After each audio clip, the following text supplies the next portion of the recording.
Bilmezsizler mi? Bugün ben sizlerge kalay Ferghana Plov söyleyip ko'rsatayın dedim. Ol üçün әрине таза қазан керек. Бізге жақсы от керек. Кішкене ғана қырытмай керек. Оны былай істейміз. Жақсылап күйдіреміз. Май шыққанша. Қандай жақсы дыбыс шығып жатыр.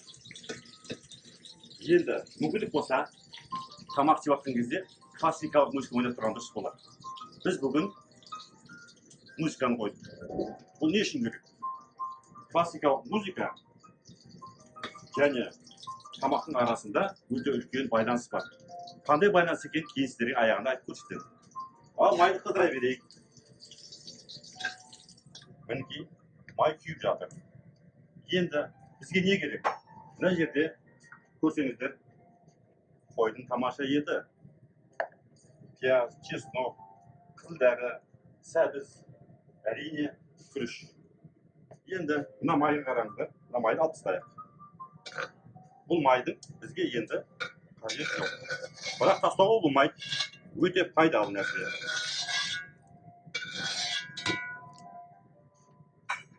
Енді май құямыз. 250-300 миллиграмдай. Ал енді мынау қызған майға біз ет саламыз. Ет салғанда ең бірінші үлкен-үлкен бөліктен салу керек.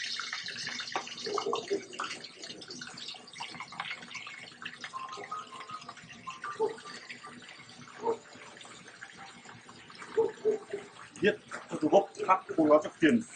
Тұз салмаймыз. Қатты қызып тұрған майға салу керек. Қандай тамаша. Енді мынау үлкен бөлшек еттер қорып болған, кішкене қорғаннан кейін жанына мына еттерді қосуға болады.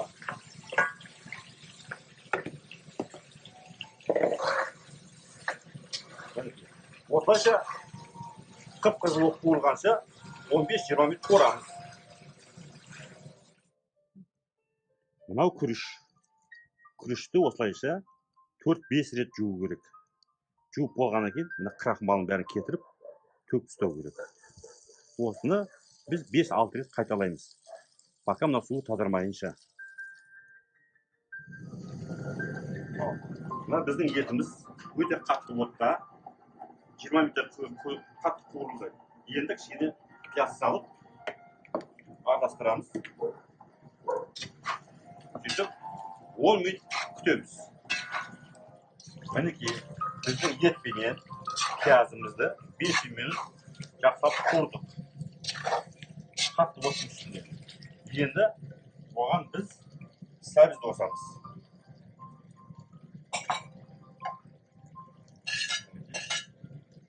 Сәбізді қосып араластырып, тағы да 5 минут қуырамыз. Байқап отырсыздар ма? Әлі тұз салынған жоқ. Тұзды қазір салуға болмайды. Мінекей біздің тамағымыз жартылай дайын болып қалды. Енді мынау сәбіздің піскен-піспегенін тексереміз былай. Әлі де қаттылау. Кішкене қаттылау болу керек, себебі біздің алдымызда бұл жарты сағат піседі. Енді не істейміз? Енді былай етеміз. Зира,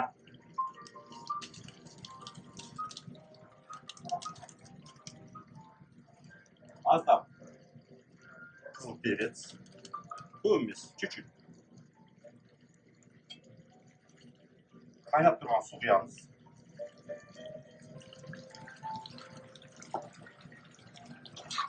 Араластырамыз. Тұзды міне осы уақытта салуға болады.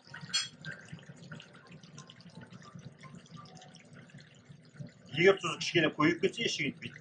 Ол тұзды кейін күріш өзіне бойына сорып алады.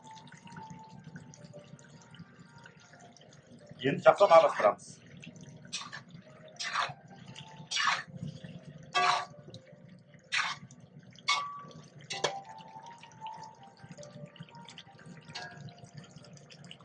Аздап су құямыз. Енді қазанның бетін жақпаймыз.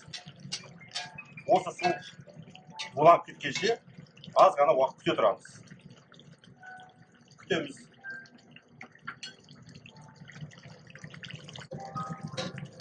Мынау біздің зирвақ.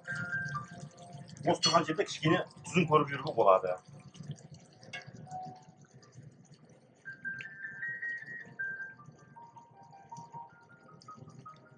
Идеально. Енді не істейміз?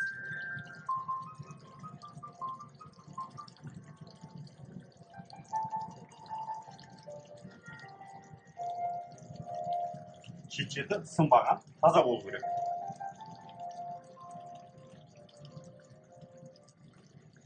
Енді ішінде күріш саламыз.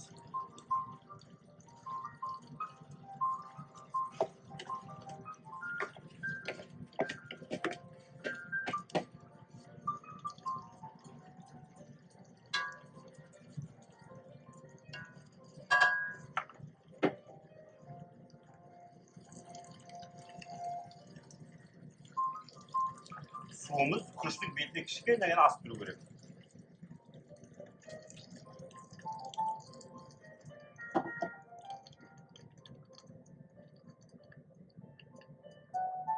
Енді оттан азайтамыз.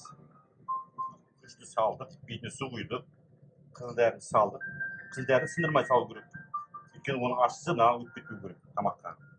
Енді тамақтың бетін жаппаймыз. Кішкене күтеміз, су азайғаннан кейін барып, ары қарай жабамыз.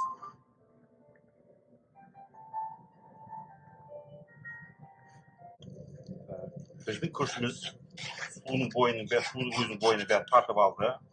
Зирвақ азайды. Енді кішкене былай кесіп қалдырамыз. Ауа бос тұрсын.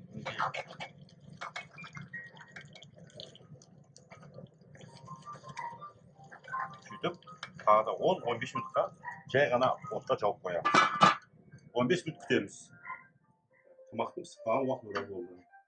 Вау!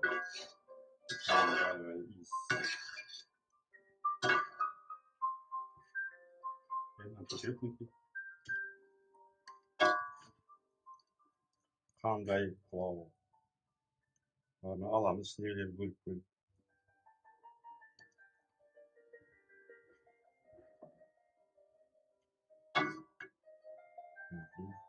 Қызыл күрішіміз қайда біздің? Тағы бір чесногымыз бар еді. Жарайды, мінекей. Қандай тамаша. Ал енді тамақты салайық.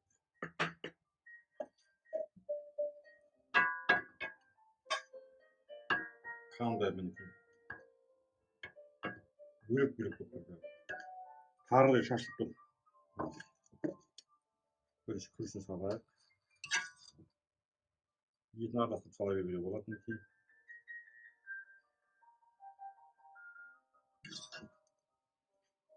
Мінекей, тамақты дайын болып қалды. Енді біз бүйтеміз. Мынасын қояйық, былайынан. Осын қояйық. Себек.